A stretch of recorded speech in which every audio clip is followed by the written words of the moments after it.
நம்ம வந்து நம்ம குழந்தைகளுக்கு நிறைய விஷயங்கள் கற்றுக் கொடுக்கணும் அப்படின்னு சொல்லிட்டு நம்ம நினைக்கிறோம். அது படிப்பாக இருக்கலாம், இல்லை விளையாட்டு, ட்ராயிங், டான்ஸ், இசை, நிறைய விஷயங்கள் வந்து நம்ம வந்து நிறையா சொல்லி கொடுத்தோன்னா சின்ன வயசில் அவங்களுக்கு வந்து அவங்க வளர்ந்ததுக்கப்புறம் வந்து அவங்களுடைய இந்த ஸ்கில்ஸ் வந்து அவங்களுக்கு ஃப்யூச்சரில் யூஸ் ஆகும் அப்படிங்கிற இதில் வந்து நம்ம நிறையா எஃபர்ட் போடுறோம்.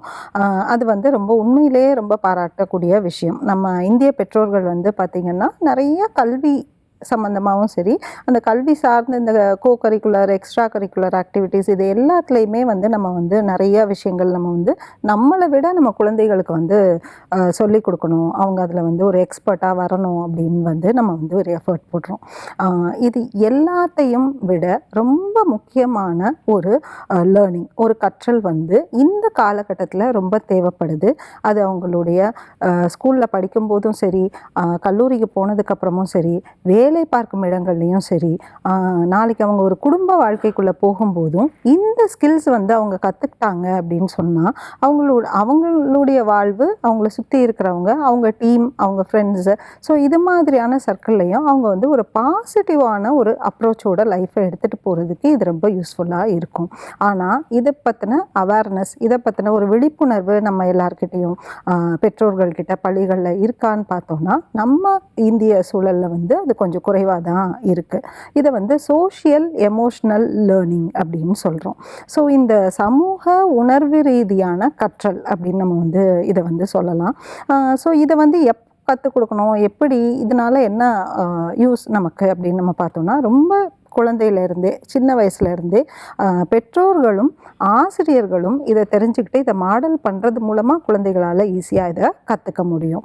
ஸோ இந்த ஸ்கில்ஸை வந்து பார்த்திங்கன்னா ஒரு 5 கேட்டகரியாக வந்து இதை வந்து பிரிக்கிறாங்க. ஸோ நம்பர் 1 பார்த்திங்கன்னா செல்ஃப் அவேர்னஸ். அதாவது நம்மளை பற்றி நமக்கு எவ்வளவு தூரம் தெரியும், நம்ம எவ்வளோ விழிப்புணர்வோடு இருக்கோம், என்னுடைய ஸ்ட்ரென்த் என்ன, என்னுடைய வீக்னஸ் என்ன, எனக்கு வந்து எந்த விஷயங்கள் வந்து எனக்கு ரொம்ப எளிதாக வருது, என்னுடைய கோல் என்ன, நான் வந்து அதை நான் எப்படி ரீச் பண்ண போகிறேன், இது மாதிரியான விஷயங்களில் நமக்கு எவ்வளோ தெளிவு இருக்குது, அதே நேரத்தில் என்னுடைய உணர்வுகள் என்ன, அதை நான் வந்து எப்படி வந்து ஹேண்டில் பண்ணுறேன் அப்படிங்கிற விஷயங்களில் ஒரு புரிதலோடு நம்ம இருக்கும்போது ரொம்ப வெளிப்படையாக தெளிவாக நமக்கான விஷயங்களை வந்து நம்ம வந்து கன்வே பண்ண முடியும். அது நம்மளுடைய கம்யூனிகேஷன்லேயுமே அது வந்து நமக்கு தெரியும். ஸோ இப்படியான ஒரு விஷயம் வந்து நம்ம எக்ஸிபிட் பண்ணும்போது அதை பார்க்கும் குழந்தைகள் அவங்களும் இந்த மாதிரியான ஸ்கில்ஸை வந்து வளர்த்துக்க முடியும். ரெண்டாவது பார்த்திங்கன்னா சோஷியல் அவேர்னஸ். ஸோ நான் என்னை பற்றி மட்டும் தெரிஞ்சுக்கிட்டு என்னை பற்றி மட்டுமே நான் யோசிச்சுக்கிட்டு இருந்தேன் அப்படின்னு சொன்னால் என்னால் எப்படி வந்து ஒரு நல்ல ஒரு பாசிட்டிவ் ரிலேஷன்ஷிப்ஸ் கொடுக்க முடியும். ஸோ அப்போ வந்து குழந்தைகள் கிட்ட பெரியவர்கள் நிறையா சோஷியல் விஷயங்கள், அதாவது நம்மளை சுற்றி இருக்கிறவங்களுடைய ஒரு இன்சிடெண்ட் நடக்குது அப்படின்னா அதை பற்றின ஒரு டிஸ்கஷன், அவங்களுடைய உணர்வுகள், ஸோ அவங்களுக்கு எப்படி இருக்கும், அவங்களுடைய சூழலில் நீ ஒன்றைய பொருத்தி வச்சு பார்க்க முடியுதா அப்படிங்கிற மாதிரியான உரையாடல்கள் நிறைய நடக்கும்போது ஆட்டோமேட்டிக்காக இந்த சோஷியல் அவேர்னஸ் வரும். அப்போது நான் எந்த மாதிரியான காரியங்கள் செய்யும்போது இந்த சொசைட்டிக்கு அது வந்து சாதகமாகவும் இருக்கும் பாதகமாகவும் இருக்குங்கிறது வந்து அவங்களால புரிஞ்சுக்க முடியும். இது 2வது லெவல்.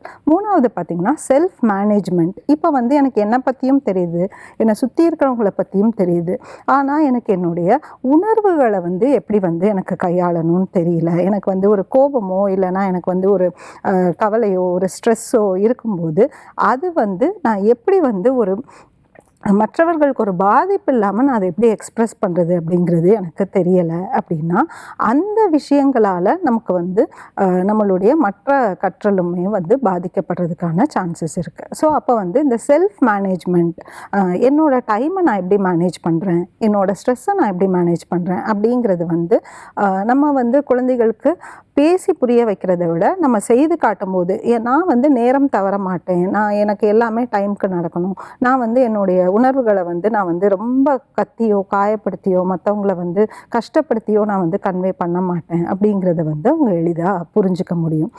4வது பார்த்திங்கன்னா ரிலேஷன்ஷிப் பில்டிங். இந்த ரிலேஷன்ஷிப் பில்டிங்கிறது ஒரு ஸ்கில்.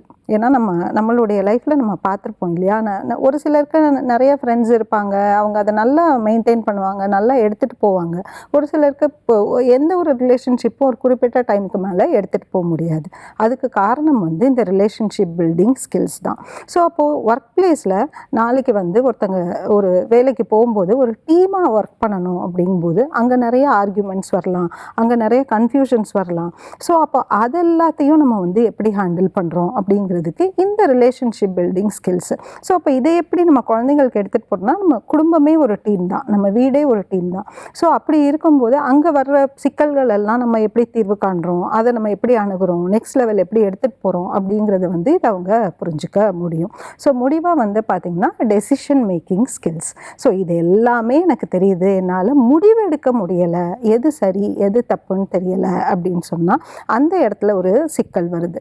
ஸோ அப்போது இந்த விஷயங்களெல்லாம் எடுத்துகிட்டு நான் அனலைஸ் பண்ணி பார்க்கும்போது என்னோட சாய்ஸஸ், என்னுடைய முடிவுகள் வந்து எப்படி வந்து எனக்கும் மற்றவங்களுக்கும் வந்து பாதிப்பு இல்லாமல் நன்மை தரக்கூடியதாக இருக்குது அப்படிங்கிறது தான் இந்த டெசிஷன் மேக்கிங் ஸ்கில்ஸ். ஸோ இந்த விஷயங்கள் எல்லாமே இந்த தொழிலுக்கு தான், இந்த கெரியருக்கு தான், இந்த படிப்புக்கு தான் கிடையாது. இது எல்லாமே ஜென்ரலாக நம்ம வந்து சொல்லிக் கொடுக்கக்கூடிய விஷயங்கள். ஆனால் இதில் எக்ஸ்பர்ட்டாக இருக்கிற ஒருத்தங்க எந்த துறைக்கு போனாலும் அந்த துறையில் அவங்க தனியாக யுனிக்காக தெரிவாங்க. தேங்க்யூ.